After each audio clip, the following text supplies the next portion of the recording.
We've already started. Dusty bin. Well, hello, and welcome to our podcast. Today's guest is Sean from Osstem. Hi, everyone. Hiya. How you doing? How are you two? Yeah, good. You? Very good, thank you. You two look like you're abroad. Look at you. I expect like a margarita or a pina colada by your side. For me, I've just got water, unfortunately, and as exotic as it looks behind me, I'm just at home. Hey. Yeah, I'm on a beach. Might get some seagulls just Heckle. coming over the mic a little bit. Yeah, just heckling a little bit. Yeah, I can see that background. Absolutely, it looks like you're like somewhere in Spain or something, right? Just pure accident. I don't know how to get rid of it either, because I put it on. You got a little choice on the thingy, on the iPhone, and I just popped it on, and now every time I log on somewhere, I've got this. Great. Which is, looks nice. Could be worse. Could be a lot worse. Could be worse. It could be this background, right? What's wrong with that? That's what I mean. You do look like you're abroad. Listen, we're not here to talk about the weather, gentlemen, although I dare say we could fill a podcast with comments on the weather. Sean, obviously we can see you're sporting your Osstem t-shirt. Big up to Osstem. Yeah. And we just want to have a chat with you. I mean, how long have you been with Osstem? It's literally 2 years and probably about a week. Check you on countdown. Yes. Very impressive. Yeah. Happy belated birthday. Thank you. Thank to you. both of you. Yeah, thanks. How long have you guys been working together for? Let's have a look. We've got the date written down as well. I think we've been working together for about 10 years. Is that correct, Carl Horton? It's a bit longer, I think. It could be a bit longer. I think I actually said 10 the other week, and you were like, I think it's longer. It's longer, yeah. So, yeah, a little while. Great. All implants? All implant related? Yeah. Where did you graduate from, Carl? It might be this is excellent. Yeah, Birmingham. I graduated from Birmingham back in... Can I dare ask the date, or are you... Yeah. All right, yeah. 1896. Oh, wow. Okay. Chalk and slate. 96, I graduated. Then funny enough, I was looking at my GDC number, because it's ridiculously low when you look at the GDC numbers now. So it's 71768. And you look at the numbers now and just think, and I thought that was a big number then. But yeah, got a job with well, not a job, it was vocational training with Giles Perrier. It was fantastic at sort of helping me out. But I was fortunate enough to do implants on my elective with a guy called Peterson, he's passed away some time ago now over in the States in Ohio. So was he based in the UK, or did you go to the US to learn? Went to the US. Well, I learned here. So I got a taste for it over there, but then I went on the foundation course, Straumann ITI course, and then I did the MSc with VSS at UCLan with Fadi Barrick. Yeah. Just to formalise the qualification. Had a really good mentor over in Wolverhampton with John Pugh. So I was really fortunate. I mean, I also had mentors with Jose and Maria when they did the Perio course. So I've had some really, really fortunate people kind of mentoring me and, helping me through this journey to get where I am now and do the mentoring myself. I was going to say, it's about time you passed that knowledge on. Yeah, we still do. We don't do it as much as we used to. We used to do it quite a lot. We're kind of focusing more on the complex work. But this isn't about me anyway. Sorry. No. But yeah, and how do you doing implants before Osstem? No. So my journey, I moved to the UK back in, we're going way back now, 2008. I was actually born and raised in Iraq, moved here. I did my undergraduate in Cardiff, which is International Business Management. Then moved on to do a master's in banking and finance. And I've been an estate agent for about 7 to 8 years. That's my background. 5 of those in Cardiff and 3 in central London. So that's where kind of my sales background comes from. And then I was at the right place at the right time and got the job with Osstem. Somehow I know a lot of dentists. I don't even know how, but most of my friends are Selling them hazes? actually, sorry? Selling them hazes? No. In fact, it actually wasn't. Yeah. None of them were actually a client. It was just friends. We were used to play football together and so on. And that's how I kind of fell into Osstem. I've been here since. It's been about 2 years. Usually, for me, anything above 2 years, that's usually good going. Every year it has to be a change, but it's a good company to work for. You get itchy feet, do you, Sean? Well, yeah, sometimes I do, sometimes I don't. It depends. But yeah, if it's more than a year, then we're good. So what's your area, Sean? So I cover Wales and South West, so pretty much half of the country is mine, essentially. In fact, Big I've got area. a picture of it. Yeah, I've got a picture of it here. So the turquoise, I don't know if you can see it, all of that Oh, yeah. turquoise. Wow. That's me. That's my area. So I do a lot of driving. Yeah, I Yeah. bet. Yeah. I bet. But you obviously enjoy it. I love it. Yeah. I absolutely love it. I don't like to be sat in an office doing the same thing over and over again. I love going to meet different people, seeing different things, seeing different cities, and every challenge and every client is different. So some are at the start of their journey, some are kind of like very knowledgeable. They don't really need that much support, and everything's different, literally every single day. So I love it. And with me, the most important thing is just building those relationships rather than just being a salesperson, essentially. And that's what working in central London has taught me. It's about the kind of long-term relationship rather than thinking about, okay, I'm just going to get the sale, move on. No, it's all about building relationships, keeping those clients happy, kind of supporting them, and it kind of becomes like a whole journey rather than just a transaction, essentially. Yeah. Yeah. Well, it makes you stand out amongst the rest, doesn't it? Hopefully. I don't know if you guys agree or not, but yeah, hopefully. I think it's a great philosophy. Yeah, and I do, It's the right 100%. way to work. Thank I think you. people Yeah. value it, and then we don't get that. We don't. I'm going to be quiet because Kate said I can talk for everybody. It's No, getting go that on, connection please. back. That's all. Go on. I think it is about connection and connecting, and I think that can be quite a challenge compared to what it used to be like with the bombardment that you get on social media and the way. I mean, so my niece is 26 guy, I think. Mhm. Sorry if I've got your age wrong. And I remember me and my brother talking about it, and the way that they communicate seems alien to me because they can do it online and they can have friendships online. And that just seems like alien to me. So when you're coming into the practice and making that connection and valuing that connection and making that a lot stronger, works certainly for my age. Are we talking what, 35, 36? Yeah. All right, okay. Yeah, and maybe 1 or 2 more years on top All of right. that. No, I knew I liked him, Kate. Yeah. This is costing me a lot of money, you know. Thanks, Sean. So yeah, I think it's really important. I think it's hugely important. It adds a lot of value to everything. But I was looking at your map, and in terms of the number of sort of dental practices you've got in that huge area, it's not a huge amount. It's not densely populated Wales and Cornwall. Absolutely not. It's compared to London, obviously. Yeah. I think they probably have about 5 times the amount of dentist practices that I do in my area, and that's just London. And central London, essentially, is like it's if you compare the numbers, it's not even a comparison. It's Yeah. It's you're right. So absolutely right. It's few and far in between. So how many miles you do in a week?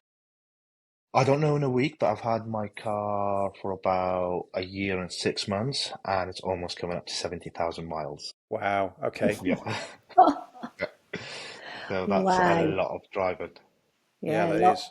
Mind you, you've got some lovely countryside to travel across when you're going from Absolutely. one area of Wales to the other, to be fair, haven't you? Absolutely. Well, especially with the And weather that, we've had.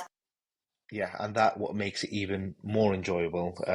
In fact, I'm probably, I don't know how people are going to take this, but Wales, some parts of it is actually a lot nicer than Switzerland. They say Switzerland has the best nature and things in the world. I've been there and I've been driving around North Wales and Wales. It's essentially no comparison because there's some scenery around here. It's incredible, Out of isn't it? this world, out of this world. It is. Yeah. Yeah, I totally agree. And as I said, with the weather that we've had of late, it's a bit of a bonus. It makes everywhere look beautiful. Yeah, absolutely. So luckily for me, I do enjoy driving, so I don't see it as a problem. Yeah. With Osstem as a product, Sean, talk to us about its products. What do Osstem offer? So I like to do my research before I join a company. So I did my research about Osstem, and I made sure it's something that if I ever needed, it would be something I would have, and it would have a reputation that I actually would want to sell it as well. I don't really want to work somewhere where I don't believe in the product.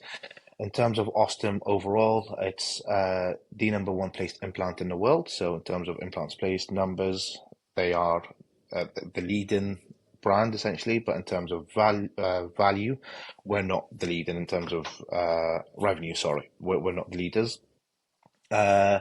It's a South Korean brand. They do a lot more in South Korea in terms of like even CBCT scans and things like that. In the UK, we do surgical kits, implants, chairs, intraoral scanners, implant motors, and so on. In terms of the products we offer, in terms of implants, we have the TS3, we have the TS4, which is a more aggressive thread, and we have the SS, which is a tissue level implant, and we also have the active implant which is NH and SOI. SOI stands for super osseointegration. So it just gives you that wide variety of products and whichever you prefer and whichever you'd like to work with in terms of implants, then we pretty much got it all covered essentially. So we can be a one-stop shop for all of your implant needs and slightly further as well. Yeah, I think that it's been sort of, we watched Osstem grow, haven't we, really? So we were working with Osstem probably before you were born. Eddie? Yeah. I'll take that. I'm getting to that age where this is a compliment right now. So. Yeah. Right. You're getting a cent discount on your next package. Excellent. And they weren't doing the chairs, or we didn't know they were doing the chairs last time, the CBCT. That's all kind of come in. And it's been nice to see the company grow, actually. From a UK perspective, don't know what they were doing in Korea back then. But they certainly seem to have done really well in bringing out the new implant lines. So that certainly with the implants with the coatings and the more aggressive implants, that's good to see. So again, with the advent of the full arch sort of work, and that's becoming more and more popular, it's nice to see that Osstem have got that wide sort of range of implants, because that's where some of the companies, I think, if you're looking at getting an implant, if they're just sort of fixed to a few products, when your cases are coming in that are varied, you've then got to look at another company to supply some of those things, and that can be a challenge. Absolutely. In terms of the full arch work, we work with a lab who is DNA's Dental Lab. They do a full digital guide for you. It's an unstackable guide, which is a new thing that they've created. And as an Osstem company, what we do is we send you a full box of all of the components that you'll ever need to load those teeth on a day. So we send that to your practice. You take whatever you want from it or need, and then you just send it back. So the only thing that you have to plan ahead for is your implants, your MUAs, your temporary cylinders, all of that. You can just literally pick up from that box and do it there and then. So you've got pretty much all of our components sent to you for the full arch. It's a good way of doing it, isn't it? Yeah, there was another company that did that, and then they stopped. Yeah, I'm not gonna we won't mention that, but that's fine. I thought it was a great way of doing it, and it Yeah. is a great way of doing it because it really helps. Because I mean, at first, when you first start doing these cases, you're not really 100%. I mean, even now, sometimes I'm switching, so I might think, well, maybe I'll need a 17 degree, and you come to placement, and you might just find that the bone isn't quite right, so you might just change the angle, and it might become a 30 degree. Or you might just go a little deeper than you expected. So you've gone from like 2.5 gingival height to 3, maybe. There's variations on what that. But I think you were talking there. Were you talking about guided? So is that a fully guided So treatment? it can literally be fully guided from start to finish. So they'll get involved in the planning as soon as you approve it, obviously as a dentist, and then they'll send you the guide. And also, even after you've done the placement, they've got this photogrammetry scanner that they can scan the implants. And if you're London-based, your teeth will be delivered to you in 2 hours. If you're not London-based, then it could be literally the next day or the day after, where the second you put those teeth on, it's literally just going to fit straight away. That's if you wanted to do delayed. If you wanted to do it on straight after the placement, then obviously they'll have the temporary readies, and then you'll just do the pickup there and then. But for your finals, they will definitely have that photogrammetry involved, as well as the intraoral scanner. It could literally be a whole full digital workflow from start to finish. Which is incredible, isn't it? Yeah. Very much Yeah. so. Yeah. Very much So so. you don't even need to buy that scanner yourself, because for some people it could be a lot of money to invest into straight away, especially if you don't have that kind of high turnover of full arches. They can send it across to you. You get to use it whenever needed, and after that, if you are getting very busy with pull arches, then maybe you can buy one. But they make your life so much easier and basically the results also are just on a whole different level of accuracy. That is Yeah. impressive. Yeah. I mean, the difference between the intraoral scanners and the photogrammetry, Sean.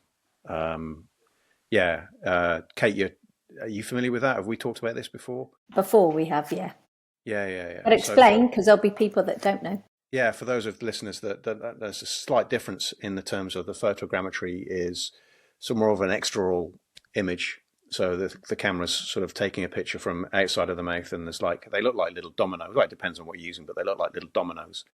And it's able to take some images from outside of the mouth with the mouth open, and then connect that image and give a 3D representation that's really accurate.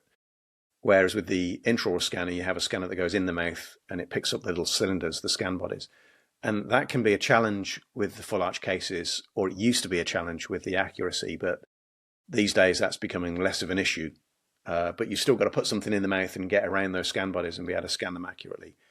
And there are different systems and different ways of doing that. But the photogrammetry is obviously a much easier process, and the accuracy is increased in comparison. But also it's the ease of use as well. But there is a cost difference. There's a big cost difference at the moment. Yeah. I mean, the technology has just changed so much from when we first started. So when we first started, digital didn't really exist. So we were doing our pickups, analog pickups, and we still work with CDTs, and the CDTs were kind of doing our conversions and fits, which was great. It's good, but it's a much longer process. I mean, it's just getting better and better for patients. I think it's just fantastic. Absolutely. And especially with the guided system, and again, the lab does like single implant placements. I've seen people do a placement within 35 minutes to 45 minutes. That's from start to finish, and with suturing and everything else involved as well. So it's very quick. It's less invasive for the patient. The results are better. The restorative side is better. You just have to work with the right lab and do the right planning ahead, essentially. It should all go perfectly fine in a perfect world, essentially. But obviously, problems do come up. But yeah, I've seen Brilliant. people do it literally in 35 minutes. Yeah, sorry, Kate. I mean, which seems incredibly quick in reality, because I've known and myself trying to take some teeth out. It's taken me longer than 35 minutes. You know, an endo. Let's not even go there. I don't do that anymore, thankfully. Yeah. Don't do that anymore. Just implants. Yeah, sorry, Kate. No, you're right. I was just going to bring it back to products and different things. So what's the turnaround if somebody was to order, let's just say implants, what are we now, sort of, middle of the day, when could they expect delivery? I've looked at my watch just to make sure that I give you the right information. So as long as you let me know before 2 o'clock, and that just doesn't just apply to me, it applies to all of the other territory managers. As long as you let us know before 2 o'clock, the implant will be with you the next day. That is very all good. The components or whatever you need, it will be with you the next day. If in an emergency and it's a last minute thing, and it depends if we're in the area or if I have someone that holds stock, because we don't personally hold stock, but if I know someone in the area or on the way and you have a patient turn up or you forgot to order, it can also be, I can drive it to you if needed. Okay, but Yeah. that is not something that is usually done, but it's the usual is next day delivery, as long as you let us know before 2 o'clock. Yes, well, I mean, that in itself is certainly good enough, but isn't it? So. we have a great kind of it's a Osstem chat, and you've seen people help each other out and send implants to each other and Uber stuff out. It's like a whole community rather than just an implant system. Essentially, everyone in that group helps each other out, and us as a territory managers, and I speak for the whole team, we do go above and beyond for our clients. Yeah, fair play. Yeah, there's I don't know whether you're in it, Kate. There is a little WhatsApp group that Sean's mentioning there, and you just see the chit chat sometimes, and somebody will say, "I need a an implant," and then somebody will say, "Where are you?" Because they're in panic mode, so they can't forget that. And then you'll see a couple of people will pop up, whoever that might be, and then that person will get that implant or that component. And it goes beyond that, actually. I mean, there's lots of sort of questions asked, sometimes about different systems, where people are trying to help out. There might be an issue with a system that somebody doesn't recognize or they're not familiar with. And there's a lot of knowledge within that group, and they'll come up and they'll talk about it. For instance, I think somebody was trying to remove an abutment screw today, and within a few minutes, somebody was on there saying, "Look, these are the way to do it. This is the way to do it. This is the way that I would do it. You can do it this way, this way, this way, and this way. Good luck." And it's that kind of support, and I think within the Osstem WhatsApp group, which is excellent. So it's really good. It's really sorry, Sean. No, that's exactly it, and I'd rather it comes from you rather than me, because I could potentially be biased. But if it comes from someone like you, that's literally as raw as it gets. Yeah. Yeah. It's a very active group, and there's lots of good information in there. Like someone said, it's a nice community to be in. Yeah, it's very good. I do. Sean, this is really going to cost me a fortune. Seriously. I mean, perhaps more implant sales for me, essentially, right? Yeah. Yeah. 100%. Yeah, because you need a few more miles to travel. Yeah, absolutely. There's a couple of things that you guys do that I've always quite liked, and one I don't use very often, which is the ESIC kit, the bone expansion kit. The other thing that it'd be nice to talk about, I think, is the CAS kit, which is a nice little kit. And then something that I don't use again very often is your One Guide kit, which again came in, or maybe 5, 6, maybe longer, 7, 8 years ago, maybe I want to say. I don't know the exact date it was. Yeah, well, you were my time, yes, before you were born, yeah. Well, with a beard like that, hopefully I'm more than 8 years old, but you never know. Again, so let's not assume. Good old AI. I know, right? Yeah, no, this is not filtered, guys. It is my own beard. But I think I'm about to see the old guided kit actually on Friday, because I still haven't seen it.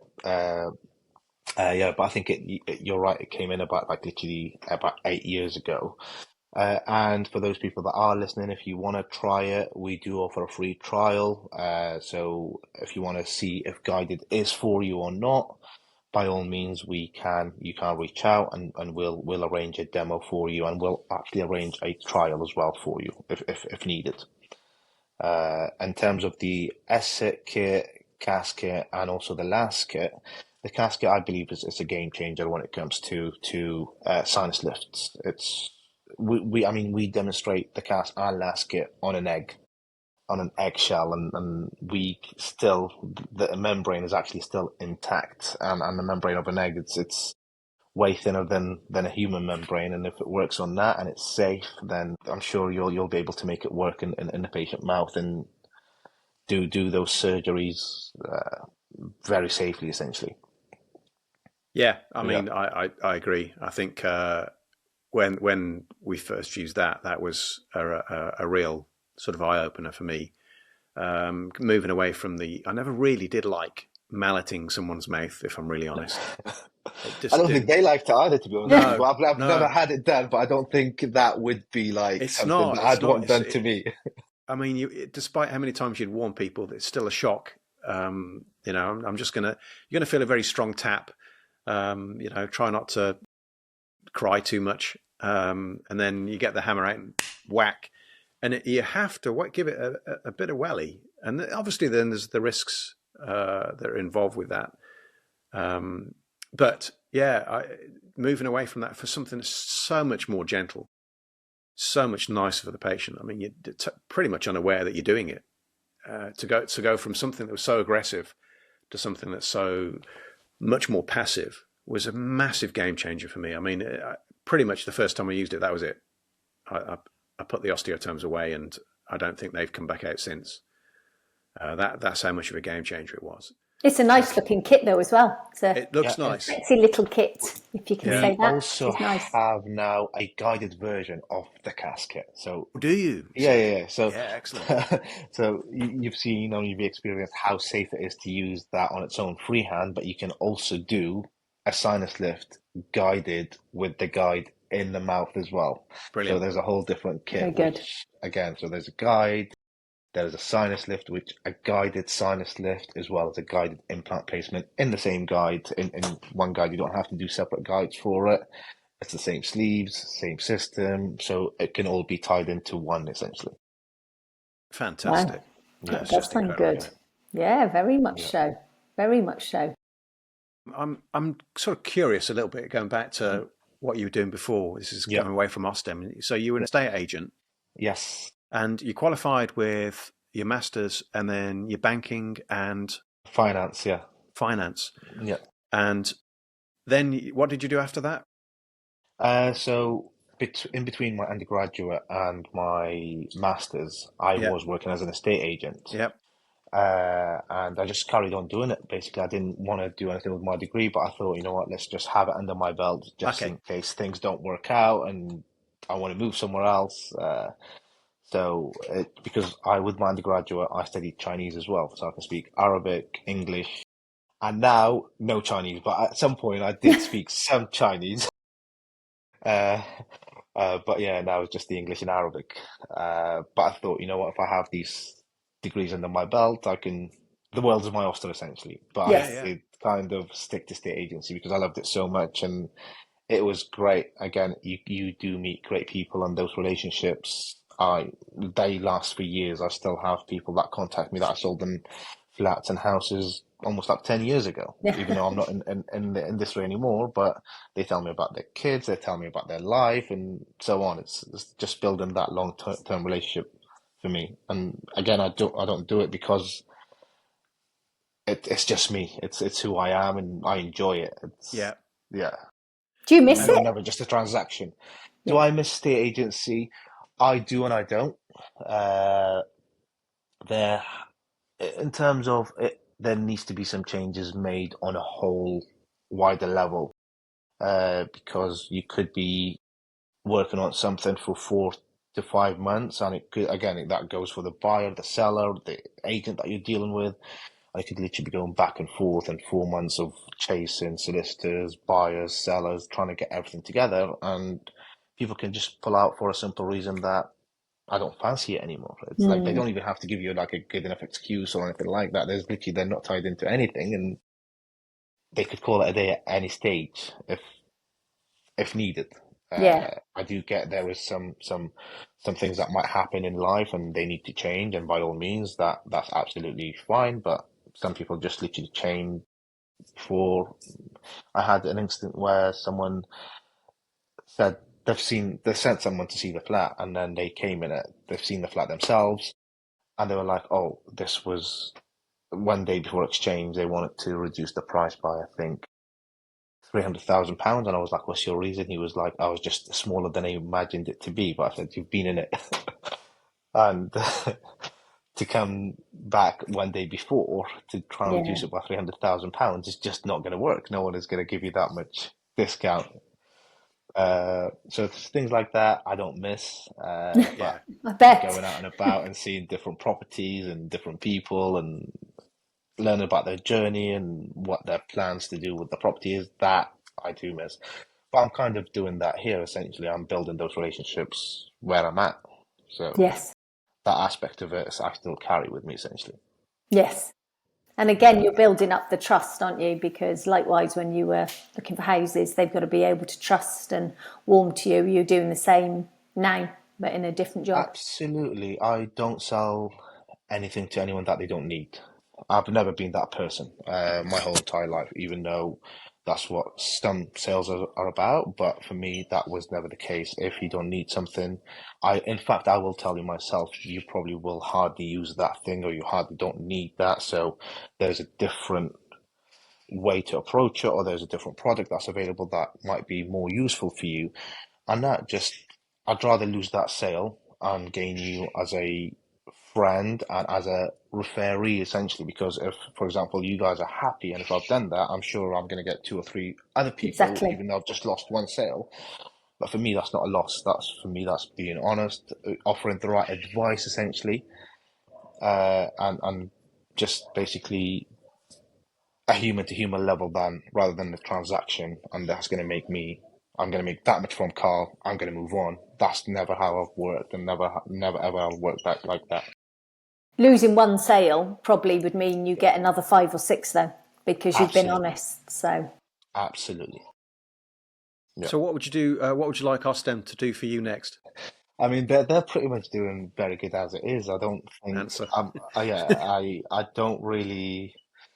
If they weren't that great, I wouldn't be here. Yeah. And like I said, I've literally.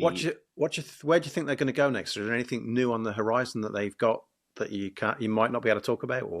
There's always something new. I'll be able to better answer that question after hopefully October, because I will be going to the factories and I will be going to the tours and seeing Seoul and all the rest of it.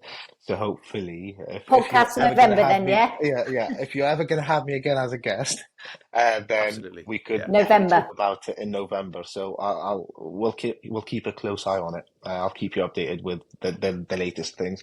But there's always new things. There's always new developments going on. There's always improvement, because no system out there is perfect, and we do take on feedback and try and work and improve ourselves and our system and everything, because no one out there is perfect. No one has a perfect product.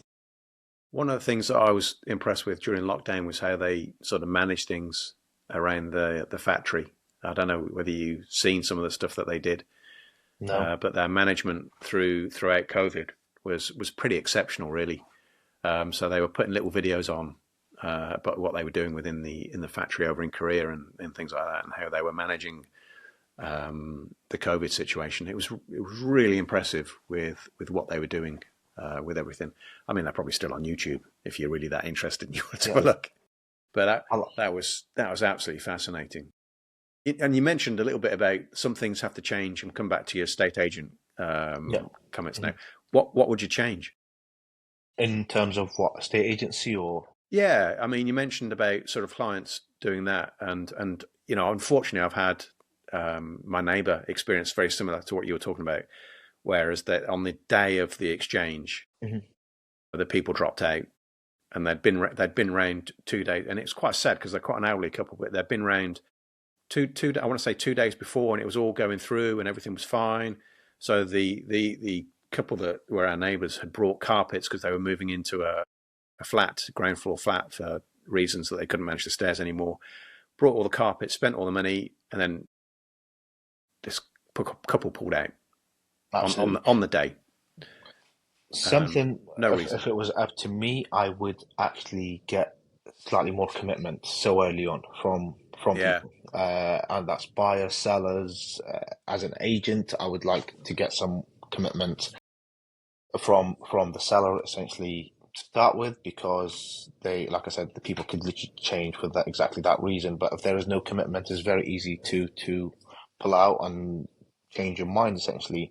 So, for example, maybe have that deposit locked in an account straight away, and then to kind of make sure that people, when they're out viewing and they're out making decisions and things like that, they're actually thinking, if I'm not making the right decision here, it could cost me, rather than let's just go with the flow and see how we get on. And if it works, but if something else better comes up, I'm just going to go ahead and take that and mess those people along and mess that person on. So it's just having slightly more commitment in a way that will work for all sides, rather than just one side benefiting from it. So just like make it a fairer system essentially, because I think in Scotland you're exchanging within like 7 days or something like that, which again shows some commitment early on. Yeah, I think you're right. I agree. Makes sense to me. Yeah, have a financial commitment. Absolutely. That way you're making sure that people, when they're out viewing, when they're out making decisions, is the right decision for them, because there is consequences at the end of it. Yes.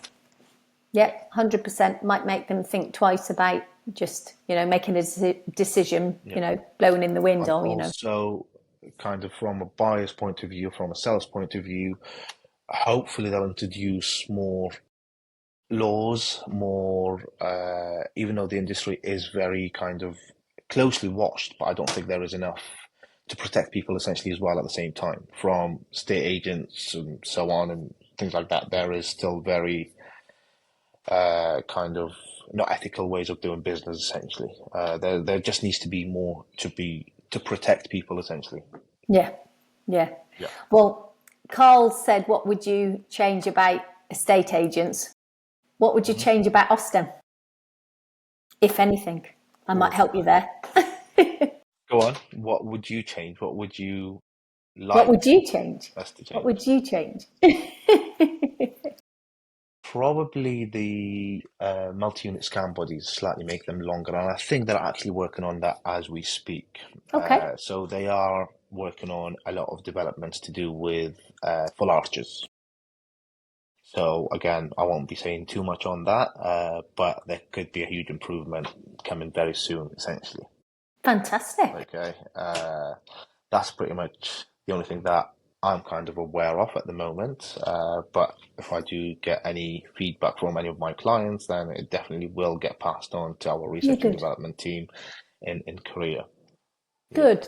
I mean, feedback, I think some people take the word feedback as negative, and it isn't. Absolutely not. It's exactly what you've just said. It's feedback, because the people that are using the product day in, day out can feed that back to the people that are making it, etc. So it's a nice relationship to have. And that's how we become a better company. That's how we become a better product, is by always improving and always listening and changing things to make it people's lives easier, essentially. 100% for both parties. Yeah, and you are quite innovative as a company, I must admit. I mean, I remember it wasn't Danny, sorry Danny, but one of the technicians that we worked with when we first started we were using analog, and he said, have you seen the analogs from Osstem, Carl? And I was like, no. Well, I mean, no offense, but no. And he said, absolutely incredible. He said, look at this, and you had this little screw that screwed the analog in, locked into the model. Yeah. And it kind of like really impressed him. He was super, super excited. And, and from a technician's point of view as well, if you've got something that actually locks in and then gives you a stable analog, then you know that your results are going to be superior compared to the older. So the analog was the copy of the implant. which the lab would then build the restoration on. So that would go into the model. And some of the problems with the analogs when we started printing was that they could be a little loose. So you might have to glue them in to the model sometimes. But to prevent that, Osstem invented this tiny little screw that effectively you screwed the analog in, and that locked it into the model and made it much more secure. And therefore, you didn't get some of the issues that you got with some of the other companies. Very innovative, but obviously then it changed a little bit when it went from analog to digital. Mm-hmm. But yeah, again, they've literally just changed. Not long ago, we've changed our scan bodies probably about a year ago. So they're always, even though they're working, but they're always changing things to make it even better and better and better. We didn't have much problems in the old ones, but they're improving their system. Yeah, essentially every day because the old ones. I do remember I struggled once or twice with those, just purely because they were the triangular shape. Those ones you're talking about. So I'll show you a picture if I can get it up. There's been a new change as well, I think. Let's have a look. Yeah, so we started off with the Osstem ones. These are now the new ones. Yeah, so much more refined, better shape. Yeah, we struggled with the old ones were kind of shorter and fatter. Yeah. And you sometimes when you got a really thin interproximal space and your implant rotation, because you wouldn't always be thinking, where's my scan body going to go? Yeah. And your implant goes in, where prosthetically it's going to go, but you wouldn't be thinking of the rotation of the scan body is only limited. And sometimes it just wouldn't fit in because of the teeth either side. So I had to use third party once or twice. Yeah, didn't want to hear that. All right. Well, they fixed it. They fixed it. Absolutely. So it's not a problem at all. But it's one of those things. You learn, you adapt, and you change. Yeah. Again. Osstem definitely aren't a lazy company, are they? I mean, they don't just sit there and carry on. They really do keep up and try to change and improve. And it is very evident, to be fair. And it has been the whole time we've worked with Osstem. And even on a UK level, we're always encouraged to kind of come up with feedback, come up with new things, and come up with new ideas, and how we can help people and how we can support people even in more ways. I personally get involved a lot in open days and growing the implant side of business of things in terms of a dental practice. Like, for example, I've got email templates that you can send out to your patients to let them know you started doing implants. I get involved in open days. We give free goodie bags. We do a lot more than just implants, essentially. I personally do anyway. What's in your goodie bags? Like toothpaste, toothbrush, just asking. Missing tooth leaflets. We sometimes, and don't quote me on this because I don't know if they've run out in the office or not, we give wireless chargers as well. Sure. I've got a big question for you now, actually. Go on. 2 questions. One, does it have a pen in? Yes, we actually do, yes. This is the deal breaker. Is it blue or black ink? Ooh, I actually don't know. Okay, all right. Okay, so I need to find out. And again, hopefully in my next podcast hopefully we'll find out. In fact, I'll show you the pen. I'll show you the pens because we've got like 3 or 4 different ones. And a notepad as well. Stop it. Yeah, blankety blank checkbook and pen. Yeah. Absolutely excellent. And we also, other ways, sorry, go on. We also encourage our clients to do courses so they can pass on their knowledge as well. So we can help as many people as possible to get as experienced as possible, essentially. Whether it's a full arch, whether it's a sinus lift, whether it's a different way of doing the normal things, essentially. And if we're out and about and we see like very talented clinicians and we think, you know what, you can actually pass that knowledge on, why don't you? I personally, in my area, again, I do reach out to people and try and do as many courses as possible and kind of help them push that side of things as well, which again, it's not my job to do so, but I kind of want to, and if we could, then why not? Yeah, I think that's good effort. I agree. I think that's good. I think that it's important as well. I mean, I've been doing implants for quite a while now, and I'm still learning. It's changing all the time. Every day is a school day. There's so much to learn. Absolutely. So much to learn. Well, everything, as we've said in this podcast, everything changes so quickly as well. So when you know that part, that's fine, but it's already building up to the next change and the next change. Yeah. So it's about keeping up to date. Yeah, very, very much so. Absolutely. Gentlemen, I think we've met that sweet spot, and I'm going to have to say thank you, a massive thank you, Sean. Honestly, and yes, you've got to come back. Thank you very much for having me here. Honestly, I really, really appreciate the invite. It's been a pleasure. I've enjoyed talking to you guys, and likewise. Everyone else that's listening, please do reach out, and we'll be more than happy to help. Absolutely. Excellent. Yeah, right. We'll put your details on the so this will go out on YouTube. We'll put your details on the YouTube links and any other links as well. Copy you in, Sean, and then just give us your contact details so people can get in touch. Absolutely. He's a really genuine guy, everybody. I don't say that about everybody. He really is. What he says he is. He really is. Fantastic. Thank you, guys. Cheers. Thanks. Take care. Take care. Take care. Bye-bye. Bye-bye.